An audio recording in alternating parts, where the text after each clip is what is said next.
Drink it in, man. Cornbread! Cornbread! Touchdown, Detroit Lions! Drink it in, man.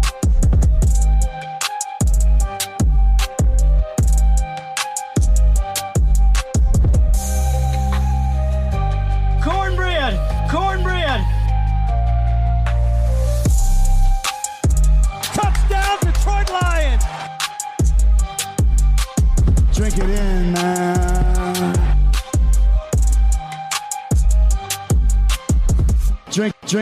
Drink it in, man. Detroit Koolaid. Detroit Koolaid drinkers. It's your boy Oakrey serving up that delicious Honolulu blue flavored Kool-Aid, talking about those Detroit Lions. Hold on, you probably want me to fill up your glass real quick. Let's get it going the right way. Drink it in, man. Cornbread! Cornbread! Double-sided cornbread, the one and only at Chops in the D, my co-host Choppy Chop. He decided to grace us with his presence. He went from vacation to a double vacation to I don't even know what he's been up to, but he showed up this week to talk Detroit Lions football, do some laughs. He's probably going to do some gimmicks. I can't believe he's here, everybody. Choppy, how you doing? Oh, it's great to be back on the mic at the hashtag DKC with the Detroit Koolaid Cast, Oakrey. Hey, as you know, man, I'm a traveling man. I'm out and about. I'm running around. I'm doing stuff. But I'm always paying attention about those lies to see what's going down. I'm listening to shows that you're putting out on dollars that make sense. We know it's for the people. And I'm just happy to be back here on a Wednesday. It's like summer's half over, bro. Like, I'm ready to blink. It's going to be football time. Chops, you do work, right? Because, like, I don't know what, just camping for a week, you know, I got to be off the pod every other time. Don't worry, Oakrey will cover us. Like, what's happening over there? Are you Kramer from Seinfeld? I don't know what you do. You do a lot of stuff. You're kind of here. You're not so much here. What the heck's going on over there? It's not even choppy hockey season for you and the kids. Man, listen, you got to enjoy the summers. It's, you get the camping going. I've actually done a bunch of work travel, so it hasn't been all fun and games over here in Choppyville. But, yeah, got the camper going, man. Exploring the beautiful state. We're blessed to live in the greatest state of the union. Way better than that armpit, Ohio, down below. You might have a drop for that. But, hey, man, we keep it real here in Michigan, enjoying those great lakes, those forests, those trails, all the fishing, all the camping, fun in the sun, water parks, all the great things that we have to offer in the state. You got to live them up, man. You got to enjoy them. Hey, listen, Ohio State sucks. Yes, they do. Also, have been and soon to be again vanquished. Ohio State is vanquished! Chops, I got one little side item. We're gonna get into the football. We've got dollars that make SENSE sense. We've got some topics we'll probably get into. I got a problem here, bro. I got one fruit fly in my entire house, yet somehow it continues to, like, you know how it goes, like, right by your face? And you can't get it, and then you go to, like, the third room over, and somehow it made its way there. There's not, like, 10 of them. There's one. And it's, like, in my face, and I can't get it. So if you hear me, like, make a big clapping noise... You gotta get one of those interior zapper things, man. I got one in the house, like, same thing, man. It's like, it lights up at night, you turn off all the lights, and all of a sudden you hear nothing, and you're like, yeah, I got him. I guess I have to, because this one, you know what, is like just bugging me to death, and I don't know how they go stealth mode where you just cannot get them with the hard clap, and they're still kind of in your way. Anyway, Chops, what about some news and notes off the top? Like, I mean, I guess I don't know if I want to do an Oakrey rant. I kind of rant and raved on my solo. I kind of get on my soapboxes, but I'm a little upset with the Detroit Lions. I know this is the Koolaid Cast. We do the hype. We do the they're going to the Super Bowl. They're going to be undefeated. All this good stuff for the people. But I think they've been sleeping at the wheel, man. This has been a ho-hum off season. Hire a couple guys. Didn't really sign many people. got some injured players. Like, I keep waiting for something to happen, or for them to drop the new jerseys, or for them to put out the Inside the Den draft episode, and it's almost August, or like sign a player, maybe get yourself a corner, maybe do something. Like, it's absolutely nothing, Chops. Absolutely nothing from Brad Holmes and Dan freaking Campbell. I'm a little upset over here. Can you tell? I mean, I can tell you're a little upset here, Okri, but I think, the thing that you're missing is, there's a lot of news and notes, and I think, I got a topic here that we're going to dive into. I want to get some takes from you.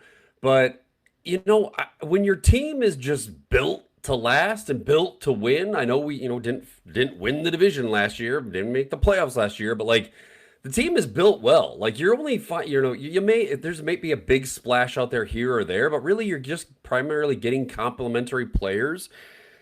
I'm not surprised. I mean, Brad Holmes is not the guy. He's no Howie Roseman going and wheeling and dealing and trading this guy and moving this dude and shifting this guy here and making all these splashes out in free agency or trades. Like, he just kind of ho-hum, filling out his roster. So I loved his draft. Thought it was nice.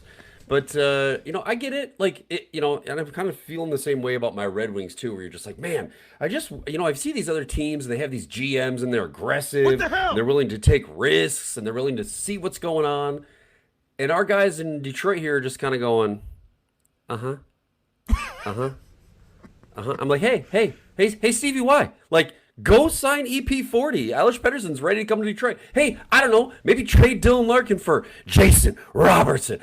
Or do something. But, like, I like the free agents they signed because, there wasn't a lot of options out there. But, like, you got these other teams out there making offer sheets, like, going after players, sending contracts away, like, $18 million a year, making them the highest paid player in the NHL. But, we're just sitting back and, well, I don't know, maybe something will happen. No, it never does. So I'm just tired of having expectations. There's no sense of urgency. We don't want to just be good. We want championships. We want to be the top team in the game. We don't want to just hang around. And do I want to give up our whole future? No. Do I think that we need to trade everything away for a player or two? Hoping that? No. But do we need to do something? Something of interest? Something with a little bit of something? Something with a little pizzazz? I don't know, a little bit of risk? I mean, help me, please. Help me. Help me. Do something. It's just like I don't know. What I think's gonna happen is gonna come to August. They're gonna be like, they're gonna drop the jerseys, get everybody hyped. They're gonna throw the video out. Oh, look at all the behind the scenes wheeling and dealing they did. Oh, look at they got this corner who's either young with upside or an aging vet that everyone's gonna fall in love with and say, TA who? Where's the AT? I don't care. Like, that's gonna be the whole run up. The Kool-Aid's gonna be flowing, but it's like, do we gotta wait till early to mid-August, or could you sprinkle some stuff through or look a little more active instead of sleeping under your desk, or just doing the bare minimum is what it feels like from our football team. Don't tell me what you did 2 years ago. I want to know how you're gonna make up for what you did last year, and how you're gonna do it isn't by just rolling the balls out again. Well, I think I got a couple things for that. So first of all, to your point, right? We got $15 million in cap space. So, it's not like your boys have been paid, right? Like, the extensions that would kick in wouldn't be for, this year. All of that stuff's taken care of. You got no, internal 8 free agents or restricted free agents or any of that stuff you got to sign. So this is your money. This is your space. I'm still waiting. Hey, have you seen any breaking news about Taylor Decker signing anywhere? After we released him and said, "Hey, see you later," like he wanted more money. Has he signed with the team yet? Have you seen anything about that? Definitely has not been any Taylor Decker breaking news. Nope. Good. All right. I just want to make sure I didn't miss anything in all these excursions I was out doing. But to answer. I think your question transitions very, very nicely into my topic of discussion, and it might be a little bit of an answer to your rant, because lo and behold, ESPN has been releasing these top 10 top 10 players of every position as confabulated, not by some dork on TV, not by some yuppity yup who thinks he knows boola boola, but from NFL executives out in the league who have ranked these players, listed them out, and lo and behold, our Lions right now have... Hey, it's Bill from the Bill Simmons podcast. FIFA World Cup 26 fans, listen up. Is the official beer sponsor of the FIFA World Cup 26. Michelob Ultra is giving away $1 million worth of FIFA World Cup 26 tickets and prizes. Enter now at MichelobUltra.com/superior access/FIFA World Cup 26. Michelob Ultra FIFA World Cup 26 superior access. No purchase necessary. Open U.S. residents 21 plus begins on December 1st, 2025. Ends on July 31st, 2026. Multiple entry periods. Visit www.MichelobUltra.com/superior access/FIFA World Cup 26 for free entry deadlines, prizes, and details. The new LinkedIn Hiring Pro can't undo your last hire, the no-show. Who set you back because they didn't show up on day one, or day two, or ever again. And now your product launch is delayed because you're talking to alien abduction podcasters to track them down. But LinkedIn Hiring Pro can help make sure your next hire sticks. In fact, businesses who use LinkedIn are 24% less likely to reopen a role in the next 12 months. Hire right the first time with LinkedIn Hiring Pro. Post a free job today at linkedin.com/quality. This episode is brought to you by Accenture. When your advertising operations fall out of sync, everything else follows. Spotify and Accenture are working together to reinvent the rhythm of ad sales, using automation, analytics, and smarter workflows to simplify campaign delivery and access better data across the business. The result? Less time spent on operations, more time connecting brands with the moments and fandoms that matter most. Learn more at accenture.com/Spotify. Like 6 dudes, maybe 2, and then more because they're not still out yet. They're all listed within top 10 players within their position. So maybe Brad Holmes just feels pretty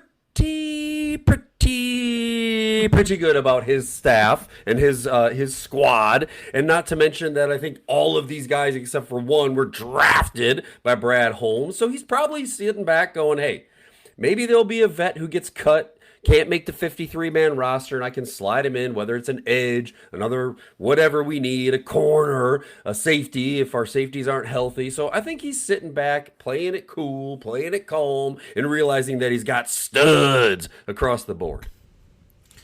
My problem is he's had studs. He got a lot of them early. He's sat around on. We did some things. We fell off. And he's just paying his own and sitting there. So I don't know. I don't want to turn this into a 10-minute Oakley thing. Here's some good news from me to piggyback on what you said. Okay, we know we have all pros. We know we have top guys in the ranking system. We're a high-ranked offense. We're worried about our defense. Can they cover a coffee table? Get after the quarterback? How's our new linebackers going? How the rookies gonna fit in? But the big question is, how's Kerbo doing? How's he feeling? Chopping on Twitter. The Curb did like a minute 30 of just dancing around, moving and grooving. The knee was looking crispy clean. He had a smile on his face. Like, you heard the Oakley take. I think I did it multiple weeks in a row. I probably repeated it a few times, but I keep doing it because I think this is the ultimate okey doke. The old, we don't know, we won't know, it's chronic, we can't surgery on it, we're really not sure, TBD if you ask me, we'll see, I hope it goes well. And then all of a sudden Kerbo comes out swaglicious, just dancing around, picking off footballs, leading the defense from the back end. Like, I think this is a whole big ruse of sorts where he's just going to be feeling good, starting off pretty early like nobody ever expected, and you're just going to be like, Didn't his knee fall off? It was never going to be better. He's going to have to retire? Oh, no, he's out there bowling for a football team. So there you go. That's another take by me. I love seeing him dance around on the old treadmill or whatever he was doing, just having a good old time. I don't know. I hope you're right, man, because I seem to, if memory serves me correctly, I remember seeing something about that like last year or with the last injury that happened where it was like, hey, look, Kerbo's dancing around. Look at him doing cuts. He's doing this. He's doing that. And I'm like, cool. When is he going to come play football? It's like, oh, I don't know. Nope, not for the rest of this year. You're like, wait, what? I thought I just saw some good news. So I don't know, man. These injuries it's so hard to keep track of what's real. I don't know. I hope so. I hope that you are right, because the safety position is still TBD, if you ask me. I know they can play well if they're healthy, but I hope they play well.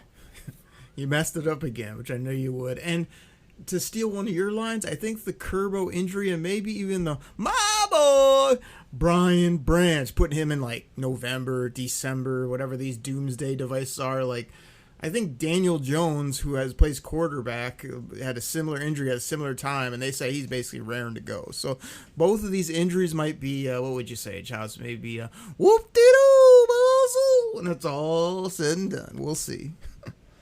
Well, hey, I'm gonna use your drop there, because before we get into, the main topic, I think I want to keep this intro going a little bit here. So I kind of rattled off, we talked about the All Pros, we talked about the top 10, like, what does it all mean, Basil? That's another quote, just in case you didn't know. That's another quote from Austin Powers there. So, like, what does it all mean, Basil? Like, what does it matter? Does it mean to you anything that we've got Gibbs, Hush, Porta, Penne, Goff, Campbell, Amon-Ra, and all those dudes ranked in the top 5, top 10 of their positions?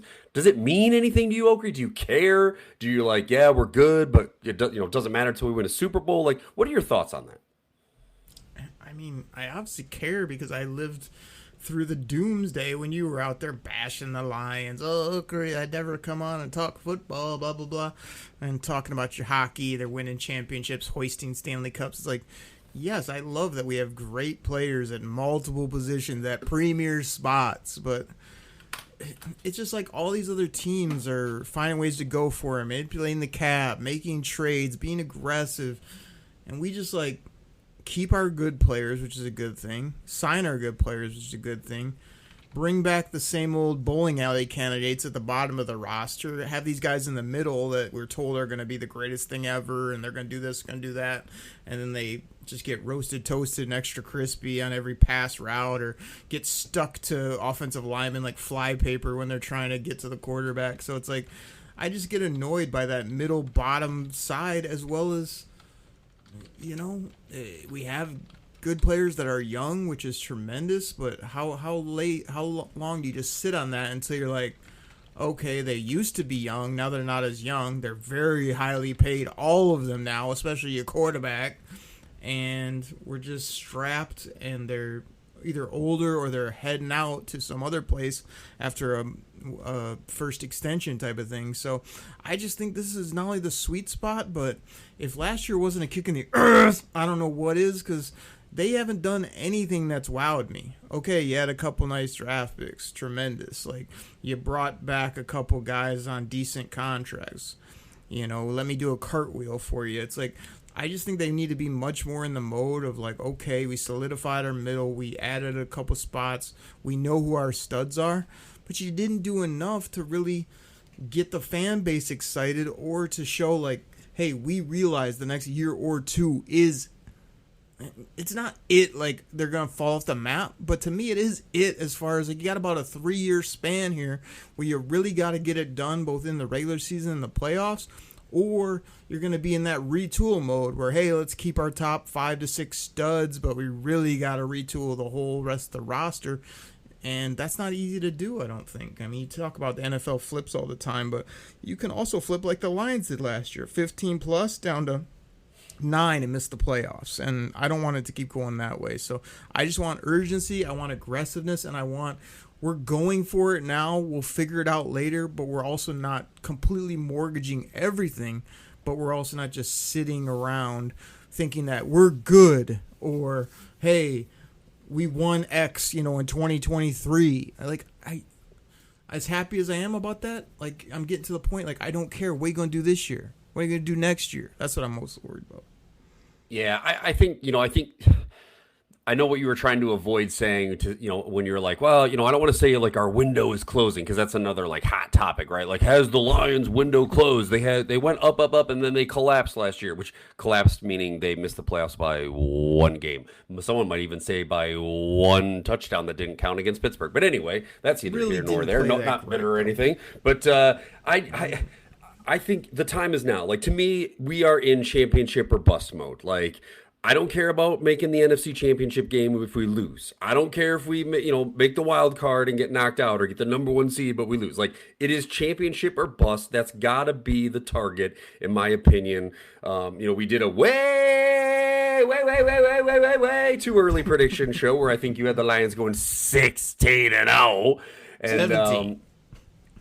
Yeah, and I think I may have been a little more realistic with, like, I don't know, a handful of losses here or there. But anyway, I just was curious what your take was, or if you had a specific really big feeling, because I feel like the Twitterverse is like blowing up right now with, oh, can you believe it? The Lions and the Eagles have the most players that are ranked top 10 in their positions, and blah blah blah blah, and this, and like they're making like a big deal about it. And look, I think it's great. Again, I think it's awesome that we have, all these players except for Goff are all drafted by this regime, which is is a testament to how they play and what they've done.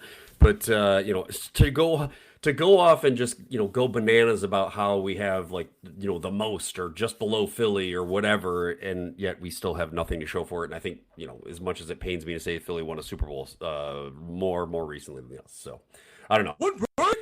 Some people get a little bit tied up in these rankings and positions. Like, we've already won an easy 20-minute chops. We could go another 2 hours, but like, they just all these teams have good players. You go to the worst team in the league, you pick out 5 or 6 guys that are pretty damn good. So like, you're gonna have those top heavy guys. It's about what you do in the middle, the bottom, and when you're real close, how do you navigate the move or two that really gives you what you need? Because how many years have we spent on this pod going like, we really need some pass rush? And they have done nothing aggressive at pass rush. Hey, every week we just can't cover anyone, and we're giving up all these yards, and people aren't even in the screen when people are catching balls, catching touchdowns. How aggressively have they went after that, except for a couple draft picks and one high-paid guy? So it's like, we're sitting here on our couch knowing what the 2 big areas are, and instead they're kind of dinking around at other spots, or like, obviously it was important to beef up the line to protect your boy, because if he done got protection, he's throwing those wobblers, but when he's protected, he's crispy clean, throwing those marginal deep balls right on point to all our wide receivers that we pay and draft and do all that. So it's like, I don't know. I mean, some of this, I gotta say this. It drives me freaking bonkers. But like when they're just not addressing obvious moves. I mean, what the hell are you doing? I mean, just classics like these. Some of these are obvious. It's like duh. Like duh. It's like duh. 3 classics there from the old co-host right in a row. It's just, you know what I mean? I'm not down on the team. I did predict them to go 17-0 chops. We play 17 NFL football games, soon to be 18. I know you're living 4 years ago when we played 16 or whatever. I think they're going to roll, but I think they need to get cooking in August, because they've taken months off of just crickets and bringing back nobodies. And, hey, are they going to extend this guy? And what's the health of this guy over here? And I just reached a breaking point where I was like, wake up, do something. Football chops, we're recording here. People hear this on the 15th of July. I looked the other day, or it popped up on my phone. 8/13, we play the Cincinnati Bengals in preseason. Yeah. That's like 3-4 weeks away. 4 weeks. 4 weeks, Camp's buddy. probably in a couple weeks. Starting, people reporting. It's like, are you really just going to kick it into overdrive and get everybody overly excited within that period? Or could you have done a little something? And I guess it doesn't matter. Like, if they come out guns a-blazing, they make a deal, they sign this extension and roll this out and do this, I'll still be happy as could be. But it's just like, I'm just waiting. Like you said, so there we go. Chops, are we going to be able to get the dollars to make sense? Do we even have time, or we got to sign off for the week? What do you think? I mean, the people are excited about dollars that make sense, so we can't just skip over it. And I think this week, I'm just checking. Hang on here, checking my notes here. Yeah, it looks like we've got tackles and edges, which, by the way, we happen to have players in the top 5 positions on both of those. But anyway, you want to get into this?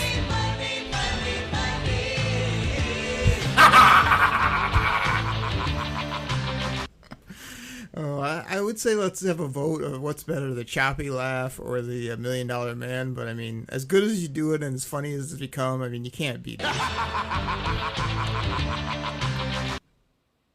Always impersonated, never duplicated. So yeah, that's I do my best there. You know me, I'm a voice guy. I like to make the gimmicks, like to make the kids laugh. The other day my son was like, "Hey Dad, do the Joker laugh," and I was like, "I did one." He goes, "No. That one's more like Green Goblin. Do the one that's like Joker." I'm like, "Oh my gosh, all right, buddy, here we go." So and now I got the $1 million laugh, I got the Joker laugh, I got all these other ones in here. So. I mean, you're very famous for laughs here on the show. They've become drops at different points. I don't know if I can find the hashtag choppy haha, but it is there somewhere. But Chops, we can even probably beat that because I've ran into more money drops here recently that I think the people will enjoy as we kind of get rolling on this thing and do what we got to do. I'm searching, I'm looking. I know they're here somewhere. Oh, here it is. Here comes the money. Here we go. Money talk. Yeah. Here comes the money.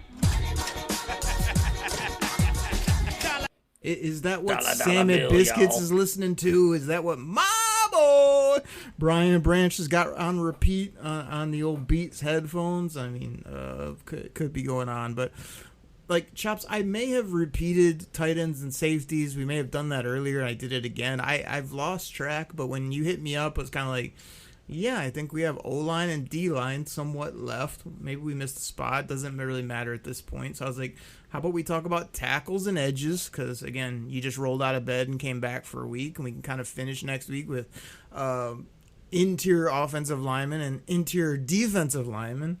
And yeah, it'd be good just to talk about that money. Where's my money? Exactly.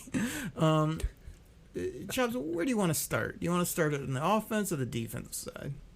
Hey, I think, if you're going to talk about dollars that make sense, and you're going to talk about, I don't know, like the best left tackle in the game of football and the #1 ranking, you got to start on the offensive side of the ball, and you got to talk about Penny Sewell. Now, you want to talk about some dollars that make sense, exactly like you said. Like, here's something that doesn't make SENSE. We always pull up Spot Track, SPOTRAC. People call it Spot Track, Spo Track, all these. We always say, man, this is where you got to go for your contract news. You want to know where you don't go for your positional value, updated information. You need to go to RLads or all these different websites because Spot Track had to have me scroll all over the place to find Penny Sewell, the best tackle in football. They still got him on the right side. They still have him as an RT. Everybody knows over to LT. Who's sleeping at the wheel there? I'm sure you got a huge staff. You probably make buco bucks, and you can't get the guy's position updated. Let's go. Get it together, Grouch. 26 years old, Chops, but we're talking about the contract. It makes a whole lot of sense. $28 million this year as he flips over to the left side. $20 million in cash. $32 million, just a little bump next year. 34. Somehow then it goes backwards to 27. That is so much more palatable for the football player that's just an absolute mauler than, I don't know, your quarterback that's 56, 68, 72, whatever he makes just to throw the ball around. Not spirals all the time, by the way. But Penny, as long as he's good over at the left side, once he gets his feet under him, like, this is a huge upgrade from what we had been rolling with. Everybody respected Taylor Decker. He did a decent job until he had the big shoulder injury. He started getting pushed around the football field. We paid Penny. We flipped him to left. He's going to be dominant in the run and the pass game. I wouldn't even mind if this deal was $8 to $10 million more a year. It would still make a lot of sense compared to wide receivers making $28 million a year. This guy making 18 who can't even play. Give Penny 20 to 35 every single season, and I'm totally good with it.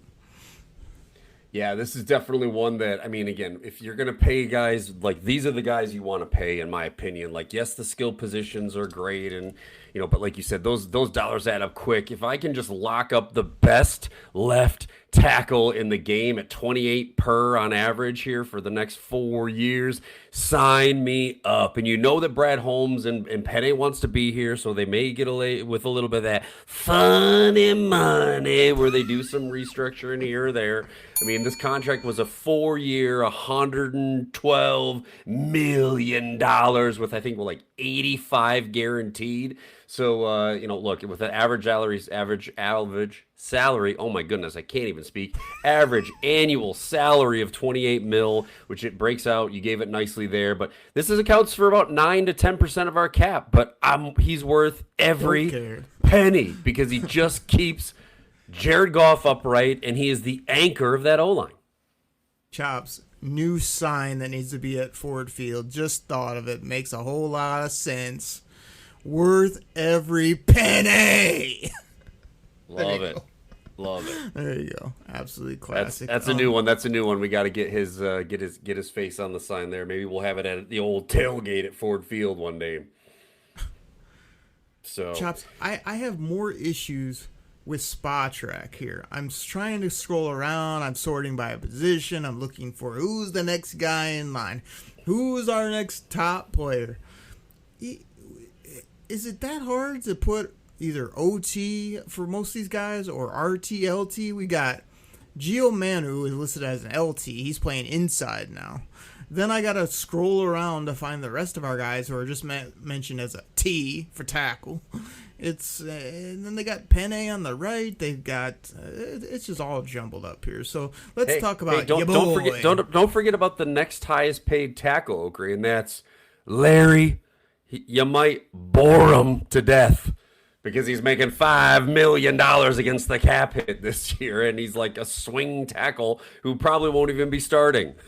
Chops, you're talking about Larry Borum, a little condescending. The guy makes $5 million. He's a vet. He had some starts in the league, but I'll just kick it back to you because I know you want to talk about your boy Blake Miller, the rookie, the drafted player. You said this, you said that. Hashtag just saying. They took him. I mean, I've heard decently good things. He's not like blowing everybody away, but the hope is he'll still be the right tackle. So we talked about the left tackle. I'm looking at a lot of these other names, and it's looking like a lot of tackling dummies, if you ask me, or a lot of, TBDs. So we might as well go to your boy, 22 years old, Blake Miller. What do you think about that contract? I don't need a whole breakdown of the player, but how you liking that rookie deal? What picked in the early 20s? Well, listen, I mean, those rookie contracts. I was actually surprised how low this was because I mean, the dude was picked with the 17th pick in the draft, the 17th highest player drafted this year.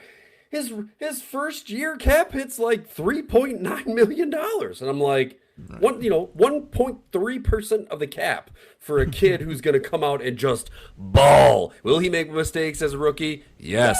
Will he kick a lot of butt on the right tackling position? Absolutely. Can't wait for Miller time. You want to know Frank Ribble's take on that contract? Do you want to know? Give it to me, Frank. Wow! Exactly. Wow! Hold on, let me do a choppy chop. Woo-wee! How was that? How would you rank that one? That was pretty good. That wasn't, I might have to give you maybe you can give them the sound drop. I'll give you the live version later in the show, but that was pretty good. I am trying to steal all these things that you've said that we have made funny. I might as well just steal them and add them to my arsenal as well, considering that I think I do breaking news a little bit better than you. Now I can do the woo-wee. I mean, I can hashtag things. I mean, I'm just going into the bag because I know you can't do any of my stuff. You can't do Jameer Gibbs. You can't do TBD if you ask me. You can't do just saying the way I mean, it's just... It's a one-sided fight, Chops, when it comes to gimmickry on the show. Pretty soon, I won't even need to be on the show. You'll just have all my drops. It'll be all AI generated. You can make it sound like I was there, but just repeatedly hitting drops like woo! Hashtag choppy leggy. Exactly. I even got your laughs, so I can just tell jokes and do hashtag choppy haha laughs. That'd be great too. All Oh, that'd be good. That'd be good. Can we get back on track here with these dollars that are making sense with these tackles? We know that Blake Miller time makes plenty of sense with that money that he's making. And I got the next one down here. And again, I know, the old, you give it on the rant, but the old totally spot track here talking about Giovanni, not he's the next one, but we know he's interior. This one has Colby Sorsdale. Is he still on our roster, Oakley? Is this a thing? That's the thing. That's why we have plenty of time, because I'm looking at these names.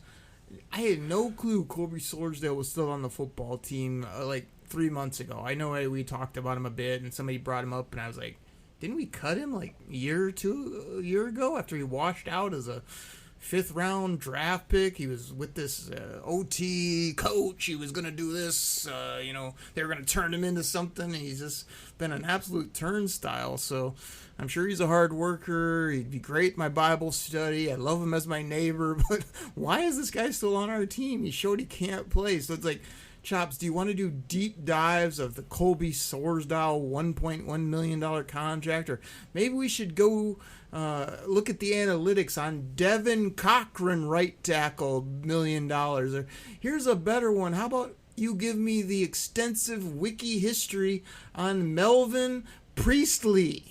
How's that contract looking, Chops? A 3-year, probably undrafted rookie for $500K? Or I'm sure you are just ready and chomping at the bit to talk about Mason Miller, backup tackle, $800K. Actually, I like Mason Miller. Played at North Dakota State, I believe. Had a nice little college career. Was kind of a draft sleeper of your boy Oakley. Bounced around a couple teams. Found his way here. He probably is good at handing out Gatorade and lifts a lot of weights and asks a lot of good questions in meetings. Chops, I'm going and zooming around, and then I'm doing the death scroll here on Spot Track trying to find your boy, and they got Mr. Gio Manu down here as a backup left tackle. He thought maybe he'd go there. Now that Penne's there, it was like, remember you were on the pod and I jumped in with you. Man, maybe we could have Penne on the left and Gio Manu on the right. Well, he ain't going to do that because they took your boy Blake Miller and they've got Mr. Borum there. And so now they're trying to slide him inside. Like, let's look at this contract if I could find him again. What is Gio Manu making at this point? And gosh, we hope, but there's really no more hope left. Let's be honest. Yeah, that one, again, this was another one where it was like they had him at tackle. Then they were like, well, maybe he's a guard, but he's so freaking big, so maybe he can be tackle. I don't know what he is. The same thing with Sorsdale. Like, I heard rumors they may be shifting him to the inside. So I'm like, okay, like, really? Are you telling me my only tackles that are actually tackle worthy on the roster are Penne, Blake Miller time, and Larry Borum? That's it? Like, those are the only tackles that we have. And then we've got a bunch of TBD. If you ask me, we'll wait and see. But I hope they play well.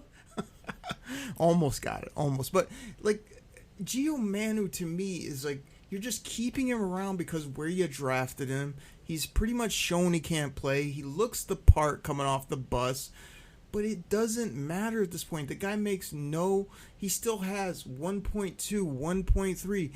Gio Manu's making nearly half, if not more so, than our new starting right tackle, Blake Miller. Like, we're very thin if those top two guys go down. I'm kind of glad they do have a Larry Borum, and then, like you said, we'll get to it next week, but all these interior, like, just because a guy sucks doesn't mean you just move him inside and he's going to be good, because we already have guys that should be good on the inside, like Mahogany, like Frazier, like our newly paid Cade Mays. So it's like, you got no more spots on the inside, and you need more help on the outside, if you ask me. We need another swing tackle that's a little bit similar or even better than a Borum type.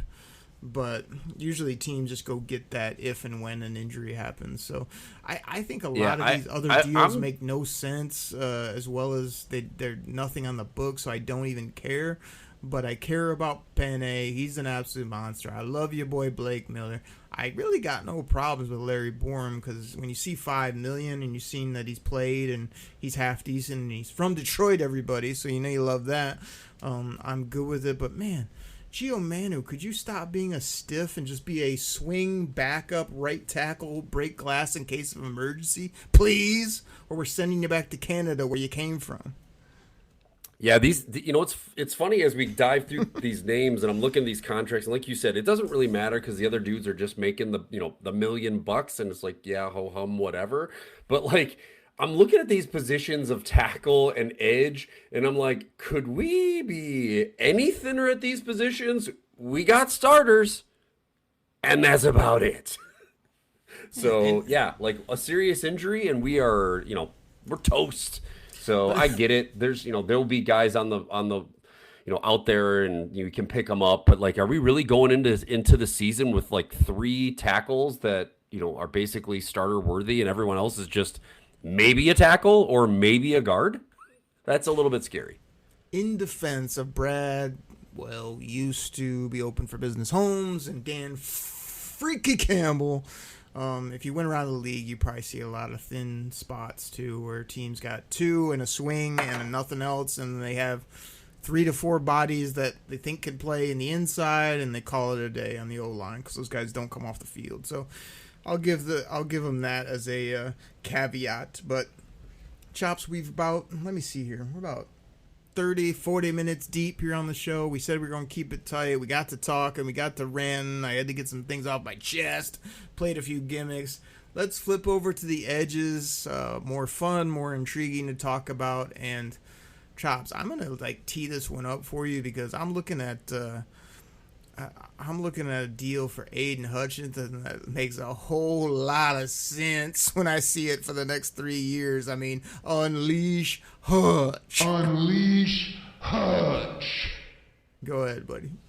Yeah, this deal is an absolute steal. Like, I had to double take because I'm looking at it. I'm like, okay, 2026, cap hit $10 million? Right. Like, how is the fifth, arguably, I would rank him higher, but, the fifth best edge in the league right now making 10 million bones this year. Like, it's just ridiculous. Now, he's got a nice little dead cap hit of 71 mil, but that's okay. But, man, this is a heck of a deal for him after signing that 4-year, $180 million with 140 guaranteed average annual salary. There, finally got it right. $45 million, but somehow the cap hit works out with that funny money to be $10 million. And I think it's probably because this is the last year, officially the last year of his rookie deal. So the other ones come in. But then I'm looking at him like, okay, 2027, only a $16 million cap hit. 2028, $21 million cap hit. Again, with a 45 annual average, and you're hitting 21, that's like nothing. Then you hit 2029, and you do a little bit of jump into $54 million cap hit. But by that time, something will be restructured, annual bonus payout, extra boola boo. They'll get that down to back into the 20 range, and then he wraps it up in 2023 with a $50 million cap hit, which is like, as the cap hit stands now, it's like 12 or 13%, but by 2030, it'll probably be like 7% of what the cap is now. So what else can you say about Aiden Hutchinson? Woo! Those dollars make sense. I understand. I got it in my head, dude. Incredible. You laid it out. I mean, by the time they even get to anything over 20 mil for this guy on the cap, imaginary figure, it'll be redone twice. He's not going anywhere the next few years. So what a beautiful contract on so many levels. Makes a whole lot of sense. Hold on. I think I have a chuckle for that one. There it is. Chops, you want to know something funny? Speaking of the $1 Million Man drop, this really isn't funny, but it's been hitting me the last little bit. I continue to kind of forget that we have Derek, I can't spell my first name correctly, Moore on this football team. And it's not because I think you just put him opposite of Hutch and he gets 10 to 15 sacks. But it's like, he's a great draft pick from my university that I love so much at a position of need that's a no-nonsense, nasty, gritty, grimy football player. And it's like, I kind of forget about him sometimes. It's probably because I haven't seen him much in the uniform. Probably because the Lions been sleeping at the wheel with their media content. And, the rookies didn't have a camp and this, that, and the other. But it's like, I can't wait to see number 9, Derek Moore, on the football field. I know we're here to talk about the contract. So, again, a high, middle-ish second-round pick. I guess middle to halfway late second-rounder. Moved up a little bit to get you guy. In the 40s. Derek Moore, $2 million this year, 2.5, 3.5. Like, those are beautiful numbers. The guy is 24, so this isn't some 21, 22-year-old rookie that you're getting, but he's seasoned, can play, and that deal is so sweet. So I got to get more hype about Derek Moore once he starts bullying people on the football field, playing the run, and getting after the quarterback. I think, I think people fall victim to the earlier mentality, like we talked about, of like, oh, we didn't make another splash around, we didn't get Crosby, we didn't get this, we didn't get that, to be on the other side of Hutch. But like, I love that we have a second-round pick, 44th pick in the draft, Derek Moore, coming from the same university, a university that absolutely produces studs. The guy has played good competition. He's coming into the game. Yes, he'll have some rookie hiccups, but I am satisfied, more than satisfied, excited for Derek. Give me some more on the other side of Hutch in a super cheap deal. Yeah, give me some more of this contract for sure. And like, I guess I skipped over DJ. I don't think he's my DJ Wanham, but I've been reading articles where it's like, DJ Wanham's the missing piece, and here's why. DJ Wanham's gonna impact the Lions defense this way, and you need to be excited about it. I'm like, I'm looking at this contract. I mean, under $3 million for an edge rusher that's probably going to start for you by default. Like, that makes a lot of sense to me. Can he play? TB, if you ask me. They seem to love him. They got another DJ, which is a requirement on this football team. So Spot Track doesn't know what position he plays because they have him at linebacker, which I don't think he's played that since high school or college, to be honest, but they're still sleeping at the wheel on their position. So, Chops, here's another thing, like looking at their depth chart, the only other guy you can do a halfway deep dive on when his contract, or does he make any sense, is Peyton Turner. Because it's a bunch of crickets after that, either guys that are unheard of, don't know, took them in the 6th, 7th round. I mean, Hutch and D Moore and DJ better do some work. Yeah, it's the cast. It's a bit of a cast there, like you said. DJ Moore making that $3 million this year.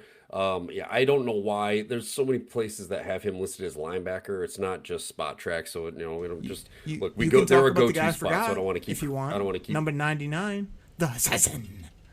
That's right. Don't forget about the assassin. I felt like that was a little bit of a backhanded slap there to the assassin.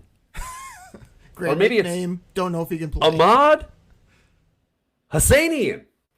Ahmad Hassanin. Ahmad Hassanin. That guy. If he ever makes a play on the football field, will be known as the Assassin. Well, I can't wait. I hope this guy gets some positional time up there. I hope he gets some time to play ball because, man, can you imagine, Joe Buck sacked by the Assassin? I see him buried here on the exempt commissioner's permission list on Spot Track. What was that? Was he on that like a year and a half ago? And then they brought him up. He's on the practice squad, and now he's actually on the team, yet they forgot to update their website 8 months. I mean, again, I hate to be bailing on this website, but this is brutal. Injury settlement, not on the team, back on the team, right. Didn't sign with a practice squad, but he's back with us on his squad. I don't know. That's another one of those funny money moves. Here's why this makes no sense. You took this guy in the 6th round, right? So you had a deal for 4 years at, $600K per on average. You cut him just because you want to keep some other stiff at the bottom of the roster. You had he's from Egypt, exemption commissioner, so you use that or whatever. But you cut him, you brought him back, injury settlement. Now, if he balls out, you only got him this year at just a little under $1 million. Why didn't you keep that rookie deal, develop this guy, and try to get year 2, year 3, year 4 out of this guy who will run through a wall for you for Chops money at over $500K per year? Instead, you doubled his pay and took 3 years off, and now if he gets 10 sacks, you're screwed. That doesn't make any sense to me. This is another one that makes no sense. Like, I didn't even understand what was really happening when it happened last season anyway. I was like, wait, right.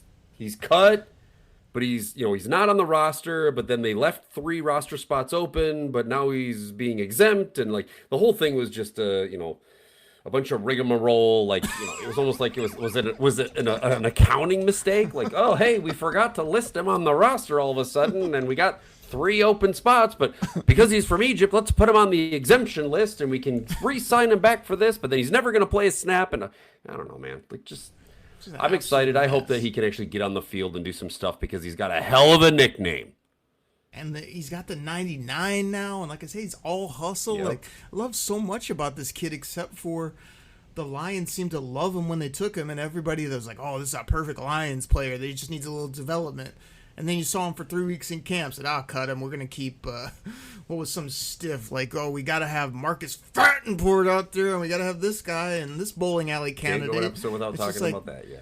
It's just like, just hang him around. Anyway, I'm not going to get on that. Like, so Peyton Turner's another one to me. We got to get up out of here. We've almost went an hour again, like we always do. But, like, Peyton Turner's getting a lot of love, too. But, oh, he's got the size. He's going to do this. Hey, everybody, Peyton Turner's going to have a race sergeant. It's like, I don't think he's as big of a stiff as Marcus Davenport and his clumsy, injured, you-know-what. But it's like, Peyton Turner, only 27 years old, first-round pick, has this, that, and the other. But, like, what's he done in the National Football League? I'll wait. Like, you got him for chump change, $1 million. Nobody else wanted him. Like, is this the guy you're hanging your hat on for edge rush on 3rd down when you need it? It's like, if he's a rotational piece, great. If he does a couple flashes, tremendous. If he's actually available for more games than, I don't know, 3, 4, 5, whatever Davenport played over multi-year seasons here in Detroit, I guess I'll be somewhat happy as a little bit of an upgrade, but the contract is a non-factor to me. I guess it makes sense, but again, if this guy balled, I'd be shocked. I'm still going to come on here and tout it and call him my boy, Peyton Turner, if he does, but like, I don't have much hope there. I mean, he's not even in the TBD category, if you ask me. But we'll see. You know what's crazy to me, and I guess I just didn't even realize this, was Peyton Turner was a first-round draft pick by the New Orleans Saints at the end of the draft, the first round in 2021? Like, that's what I said. Blows me away that he was a first-round pick. And then he didn't even play football last year. So, again, he had a decent 2024 with 16 games played. Over 300 snaps there, 2 sacks, nothing crazy, a couple forced fumbles here and there. So, look, if he can be a rotational guy that gets paid basically nothing, but, helps out on the field a little bit when DJ, give me some more, needs a little bit of a break, or, God forbid, the assassin makes the field, like, I don't know, man. The more I'm looking at this position group, I'm more even a little more concerned about this than I am the tackle position. Hey, I mean, again, they need to do more, more, but you're just hoping the young cats can ball. You get some of these guys, again, Peyton Turner looks the part, Wanham looks the part. We both know they can't really play, but if they can give you depth, they do have my boy. I'm kind of claiming him, but not really. Look kind of swaggy on tape. 6th-round pick, I believe, Tyree West.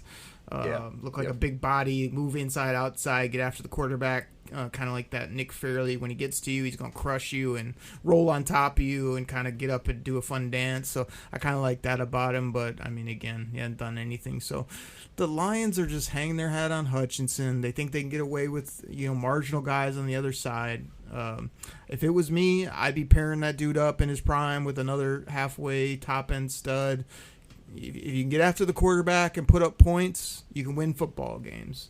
And you got to be able to cover a little bit. So if you can do those 3 things, and to me, we're a little bit lackluster in 2, but we can put up 40 on anybody. So, Chops, I think if we're just talking tackles and edges, the contracts seem to make sense. The depth as well as the premier talent is very top-heavy yet thin.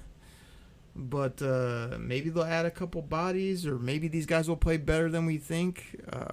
But I'm not too worried about the dollars. Seems like we got it spread out pretty well. Yeah, I agree. The dollars, the dollars are spread out. Like I think it's a little bit nerve wracking when you're waiting for the potential of a rookie, and he has to be in the starting second spot for Derek Moore and Blake Miller there. But look, the Lions, they've got two absolute beasts with Hutch and Penei, so that's their bread and butter right there. But I do think, man, are we gonna eventually hit some point? And I just pray this does not happen, but. Will it be, hey, we wasted the prime of Penei and Hutch, and we never got him help in the other positions like that? I don't know. That scares me. Not so much with Penei because we had a really great O-line for those last 4 years. Yes, last year was a bit of a dip, but yeah, man, Hutch has never really had a baller on the outside on the other side of him. My real quick answer to that is I think like Penei, once he really settles in, everyone's gonna be like, wow. What an upgrade with him at the left side, the young cat on the right, the new interior young guys we got and all that. I think it's going to be a really nice boost. I said it a couple years ago they were trying to retool on the fly, but I really think they've done it now with Miller, Penei on the left, and the guys on the inside. So I'm pretty good with our O-line. It's younger, it's more athletic, it's nasty. So I'm good there. But I agree with you on Hutchinson. It's like you can't just leave my guy out there to play 98.6% of the snaps with nobody on the backside, no corners that can cover, nobody that can turn the ball over other than Kerbo and Mabo, Brian Branch. It's like you need a little bit more there, and they should have done it. But Derek Moore is the type of player, if he gets his feet under him and he feels good, maybe they just roll those two cats out a bunch and just have these other guys play very minimal snaps. I mean, again, if you have two guys that are really good, you don't have to you don't have to roll out lines, but having a third or a fourth would be nice instead of guys that have never done anything or rookies. And Derek Moore, I think, is going to take a little time. I don't think you can just count on him for big-time numbers of production, but I do think if these guys bond in like year two, they could be a sweet combo. I mean, same school, buddies, friends, and know how to meet at the quarterback. So that would be intriguing. But Chop, we got to get up out of here. We got one more, I think. We'll kind of bundle everybody up. Even if we missed a position, we'll do it quick next week. Get the dollars that make sense series complete. It's been fun talking about those contracts. Your boy Oakrey's been doing reality sports online leagues. I've been doing all this cap manipulation of my own. I'm not saying I'm coming for Brad Holmes' job, but it might be a tight race if we went head to head. I'm just saying. You've been doing your fantasy football thing, your choppy hockey, you're traveling, you're this, you're that. We're both working hard. Life is crazy, but we made it through. Chops, we said we're going to get up out of here in 20, 30, maybe 40. It's now about 60 plus. You got anything else for the wonderful Detroit Kool-Aid drinkers, the people, before we get up out of here? Oh, hang on. Oakrey, wait for it. Breaking news! Chops will be back next week. Back-to-back weeks, people. You can drink it in. Oh, I didn't know. I was hoping for an extension or a signing, but yes, everybody, Chops will be here, which is tremendous. We're happy about that. It is, as he said, I won't even repeat it because you did it pretty well. Everybody, that's what we got. And we'll catch you next time right here on the Detroit Koolaid Cast. Take care, everybody. We're out. Funny money.